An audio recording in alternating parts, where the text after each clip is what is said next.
Hi, this is Scott, Kilo Sierra 6, Delta Alpha Yankee, or more accurately, WRTI 407, which is my GMRS call sign. I'm using that because today we're going to be taking a quick look at the Baofeng UV-9G, or UV-9 Golf.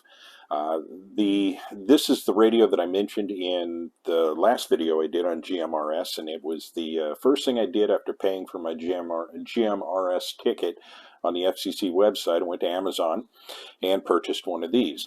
And I did so for a couple of important reasons. One, it's already kind of a well-regarded entry-level GMRS type radio. But secondarily, I have some experience with some of its siblings, specifically the Baofeng GT3WP and the Baofeng UV9R. They all share a common resemblance, although two of them are identical twins. One looks a little bit different, but they're all kind of the same radio. They're all IP67 radios. They share the same battery. They share a lot of the same features. Although, of course, the UV9G differs in a big way in regards to its programming, and we'll get into that later. But I should also mention at this point, while I do have this radio, I also have a couple of Wushan radios, or Wuxin, or Ocean, or however the heck that's pronounced. Maybe somebody can inform me on that in the comments section. But I have a KG935 Golf on the way, which is purportedly a pretty good GMRS radio. And then for the amateur radio guys, I've got the KG UV9 Papa. And I'm going to be doing reviews on both of those radios fairly soon, at least as soon as they come in. And of course, Spectre Gear will be manufacturing pouches for those. But I'm kind of excited about those radios because I've never messed around with that brand at all. So I'm kind of curious as to how they do.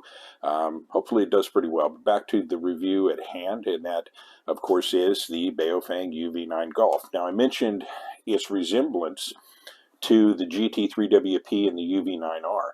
And just as a matter of trivia, and because nobody's mentioned it yet, so it'll give me at least one unique angle on the old story, I should point out that my initial impression when I heard the nomenclature of UV9G, I thought, like a lot of folks probably thought, that it was just a UV9R that was programmed out for GMRS purposes. In actuality, it's not a UV9R, although, again, these radios are pretty darn similar. They only differ cosmetically. But for purposes of maybe perhaps someday winning a bar bet, if there is such a thing in amateur radio as a amateur radio bar bet. But just from a pure Trivial Pursuit standpoint, the UV9G is actually a GT3WP. They are cosmetically absolutely identical. Of course, they differ inside, but I'll point a few of these things out. If you let me tilt these so you get a good look at the front of the radio. If you look at all of the contours, all the angles, all of the case overall, identical in every respect. Of course, the antennas differ. I'll get to that in a moment. But otherwise, the case is, again, perfectly identical. Going to the other side, of course, perfectly identical. And your biggest clue, I suppose, is going to be these the gripping surface grooves. Well, I'll turn it this way, actually, that you see here and here. Those are identical, and of course the switches are all identical. Now let me give you a little bit of a contrast with the UV9R. The UV9R differs quite a bit. The PTT is different. These have PTT molded in here. Here it's molded on the case above that. You have these vertical lines. These buttons here are bigger and shaped differently. And of course, just looking at the front of the radio, you can definitely see that difference. So it's just a minor thing, but I thought I'd point that out. But yeah, it's definitely a GT3WP rather than a UV9R that's been rebadged. So there's that. So let me basically do a tour around the radio, and I'll talk about some of the shared traits that it has with the other two radios, of course. And then towards the end, I'll get to where this radio differs, and that's going to be in terms of its programming. But at the top of the radio, obviously, we've got our on-off and volume control knob, which is nicely shielded on the side here to prevent it from being damaged. We have our Our orange button, of course, which is for emergency alert, which could be a key feature to have if you're in a situation where you're hoping to get found and you need to make a loud noise. You can hit that and it'll set off an audible alarm that will make one heck of a racket. And of course, because it is a Baofeng, it has to have a flashlight. That is the law. And the flashlight is controlled by the button on the side at the bottom. So turning it here, one short press gives you a constant. Another short press, well, let me actually turn that off. A second short press gives you a strobe, and the third short press turns it off entirely. Now, I mentioned the antenna, how that's a little bit different. This is the factory antenna. It's not an aftermarket antenna, and some of you may have seen this type of antenna before. This is actually a counterfeit Nagoya NA701. It's an antenna that I bought a couple of them actually with my first UV-5R. It's definitely not a factory Nagoya antenna, but you'll notice the similarities between the two with that base. Now obviously this is a dual band antenna, and you can tell that. Actually turn it sideways so we can see here. You can obviously see we have our little second step here. This is typical of a dual band type antenna. However, this antenna does not have that. So it appears it's a monoband UHF antenna, which would make sense on this radio because the only transmitting you're going to do is going to be in the UHF spectrum. Although that same antenna could receive VHF fairly well. Probably not as well as a true 2-meter antenna, but it'll do well enough. And again, it's only going to be received. And usually the problem is not necessarily with reception with a mismatched antenna like that. It's more so on transmit because of SWR issues and other things. So yeah, monoband UHF antenna, that's what it looks like. And I should also note that this radio shares a common problem that the GT3WP and the UV9R both have, and that is the antenna connection sits too low within the chassis. This little built-up area right here prevents most aftermarket antennas from screwing in. They actually won't make the trip. They won't screw in far enough. And that would include, by the way, this antenna right here, which I tried after I got this to see if it would work. I could get it to go in, but it rubbed the sides so much that I was getting a little worried about damaging the threads on the antenna connection. But this one, of course, appears to have, because you'll note there's this extra portion right here. And I haven't mic'd it out, but I'm going to guess that's slightly undersized from the antenna. So this is basically just an adapter or spacer that fits within that hole that allows you to put this antenna on top. Now I did note that I was not able to take these two pieces apart, but I didn't try all that hard. I didn't really want to damage the antenna in the process. But it would be interesting if that is the case, because it would allow you to run other aftermarket antennas on this. Just a thought, if I get a firm answer on that, I'll do a follow-up on it. So getting back to the radio, let's go over more of the controls. Of course, on the side of the radio, we have our push-to-talk, which is like most push-to-talks in this radio series. It's okay. It's just okay. It's not a very positive button. It's got a little bit of play in it, a little wiggle, and it just doesn't feel as positive as some other radios. You sort of have the impression that if you press it too hard, you can actually break it. At least that's my impression. But that's been the same impression with the GT3WP. It's exactly the same switch array. So it works, and it hasn't failed on me, and I haven't heard of them failing, but it just feels a little funky. Moving down to the second button right here below the PTT, short press turns on your FM radio. Another short press turns that off, and of course we talked about the flashlight control being the bottom button. Moving to the front of the radio, the speaker is a 1-watt speaker. Sounds it's a little tinny, but it's got good authority to it. It's not underpowered. It's not too quiet like some radios have been. So I'm overall pleased with that. The display is your familiar, typical display for Baofengs. Similar to the UV-82 series, these radios, if you want to move from the A to the B band, you simply press the exit button, and that's going to move you from one to the other, and you can see the little arrow right there, shuttle up and down. Channel control, obviously, we have our up-down arrows.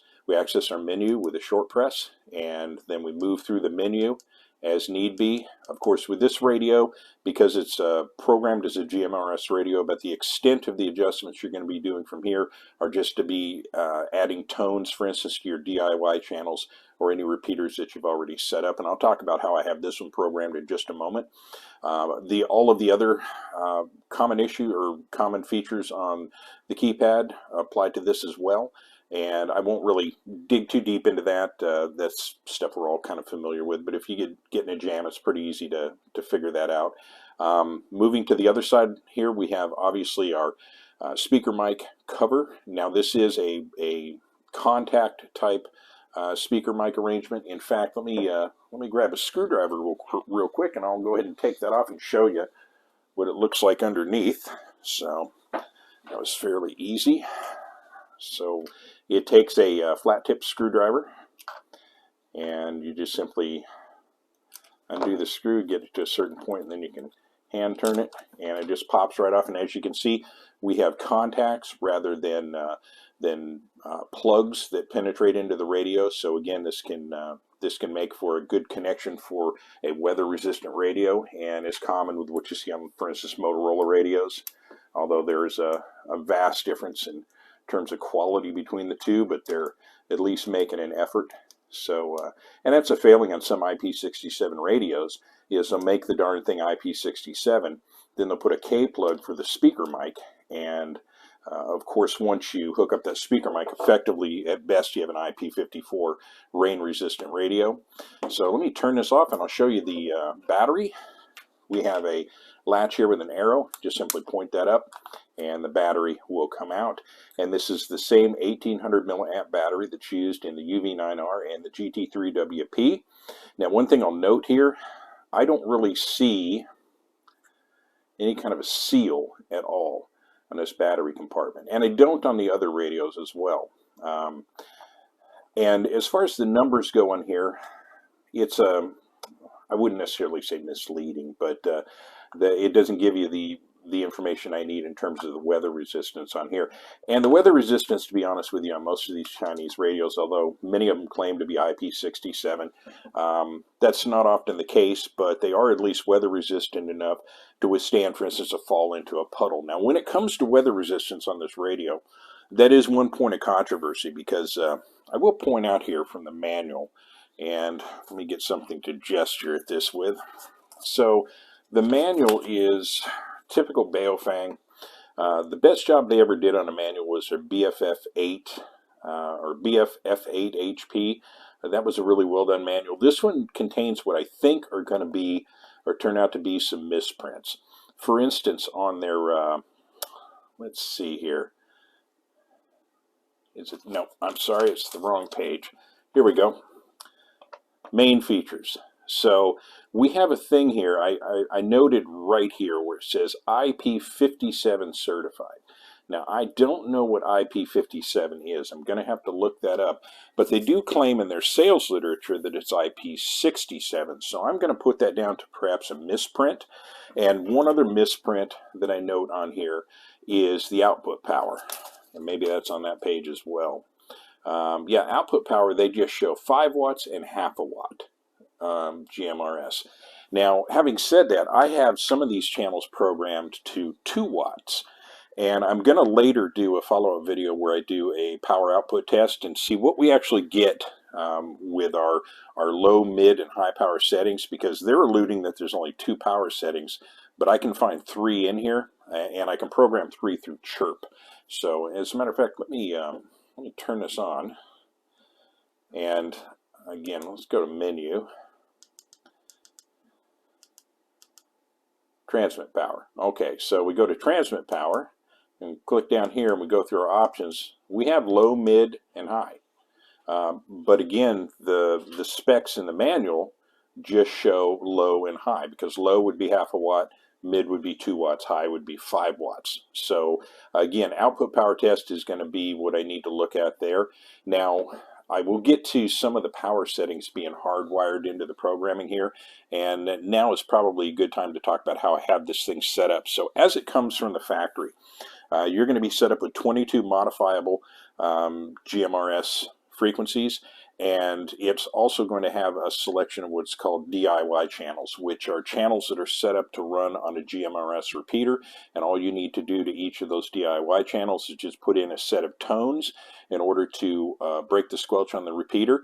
And it could either be just a simple 1C TSS tone for open, or it can be a send and receive, what they call tone squelch, which most of them are actually set up that way. Now, I did something a little bit different. Oh, and it also comes with NOAA weather channels installed. I, unfortunately, kind of put the cart before the horse. I put this thing on chirp, and it does, by the way, come with a programming cable, which is a nice touch. I like to see radio companies providing programming cables for their radios. I think it's ridiculous that radio companies will send you a radio that in some cases needs to be on a computer to be programmed, and they then expect you to pay anywhere from $15 to as much as $50 for a programming cable. Particularly if you're like with the Alinco example, where you pay $100 for the radio and the programming cable is $45. That's ridiculous. But enough of that.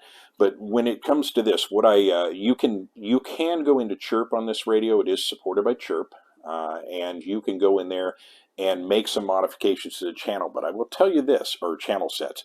There are certain things this is set up to do, and you cannot get past that.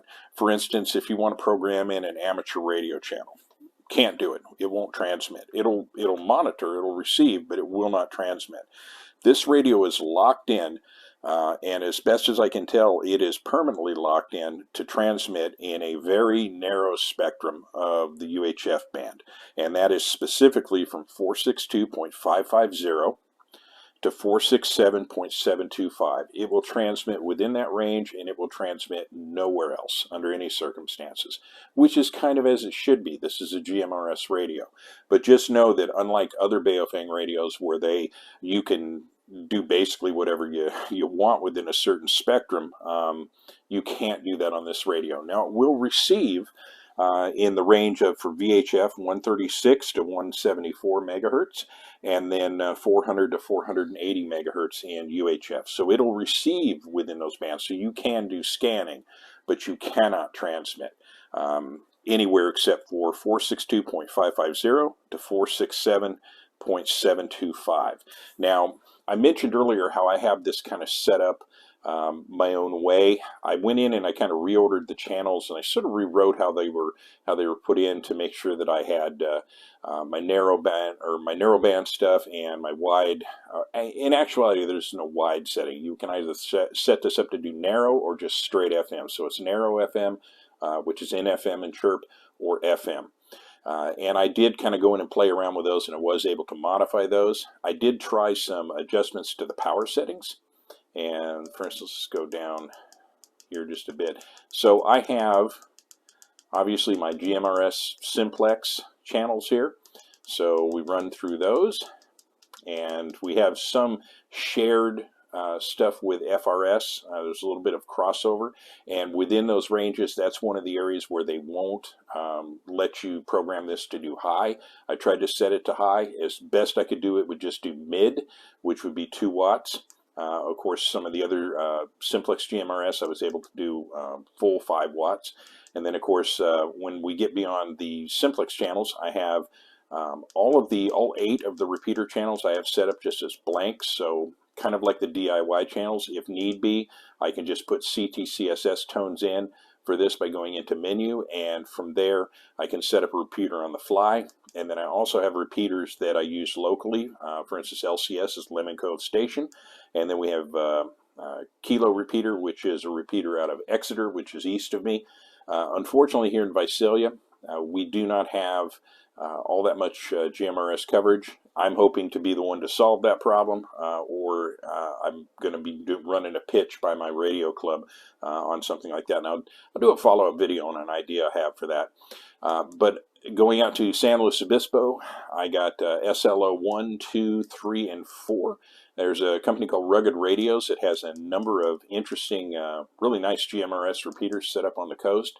So I hope on my next trip over there, I can fiddle around with this and see how it goes. And in fact, I noticed San Luis Obispo actually uses GMRS for their CERT operation that is supported by the county. So I think that's kind of interesting. In fact, I actually like that concept a heck of a lot. So that's sort of how I have my channels set up.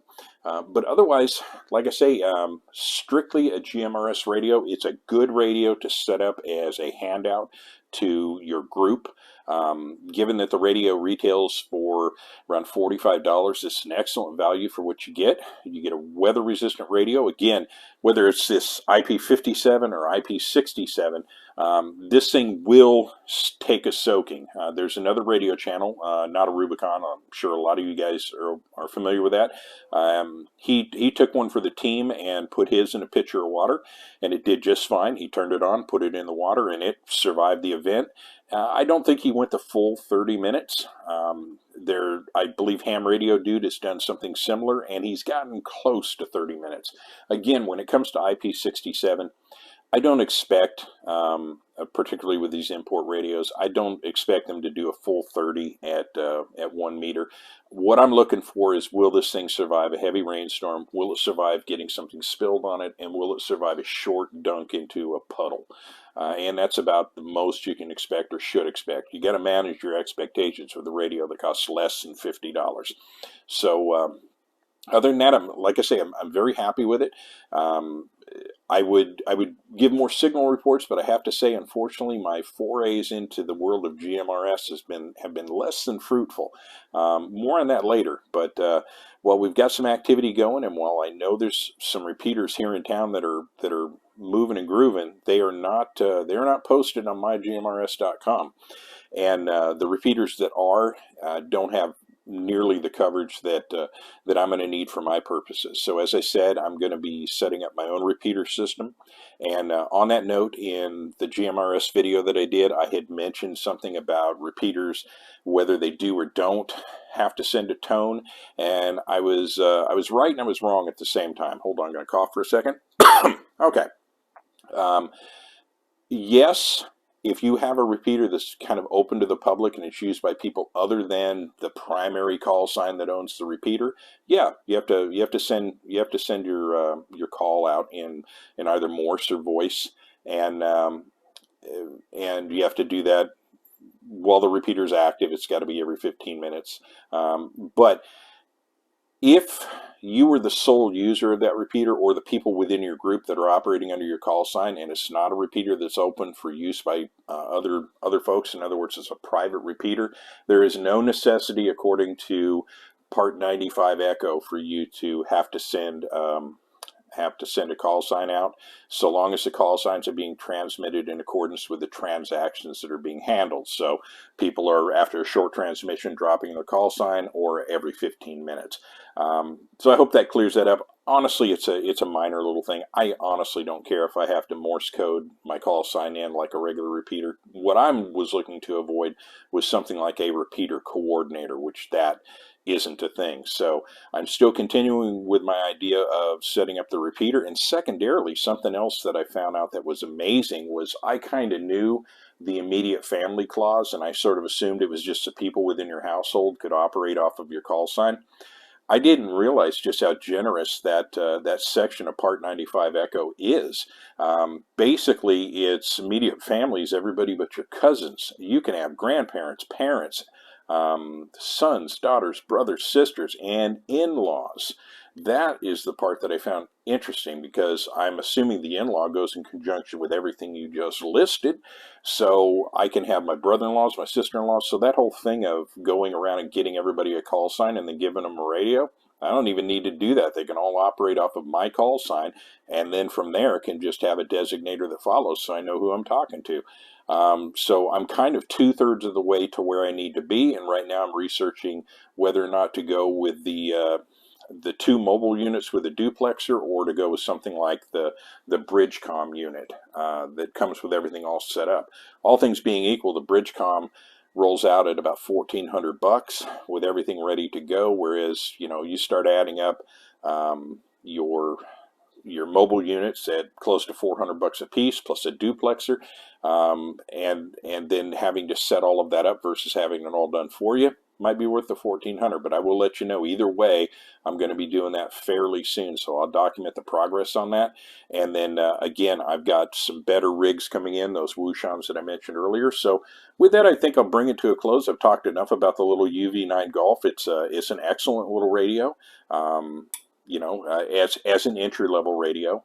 Obviously, it's not going to compete with, probably not going to compete all that effectively against that KG935, but that KG935 Golf is about 150 bucks. So that means I can effectively buy 3 of these for the price of 1 of those. So in terms of giving out basic entry-level radios for the family to use, this is definitely the way to go. Now, I am looking at some radio oddity rigs, and I'm also looking at some stuff that Retevis has, so I'll have a decent little selection of radios eventually to look at. But I will, as I'm proving here, I'm going to continue pumping out some GMRS material, and I have some ham radio material coming fairly soon as well. So with that, I will bring it to a close. Wish you a wonderful day. I'd say 73s, but I understand you guys don't like that. And by the way, also, I don't have my Roger beep turned on. I think it's goofy, but I'm going to hold to that. But otherwise, GMRS is pretty cool. So have a wonderful day. This is Scott, Kilo Sierra 6 Delta Alpha Yankee, also known as WRTI 407. Take it easy, folks.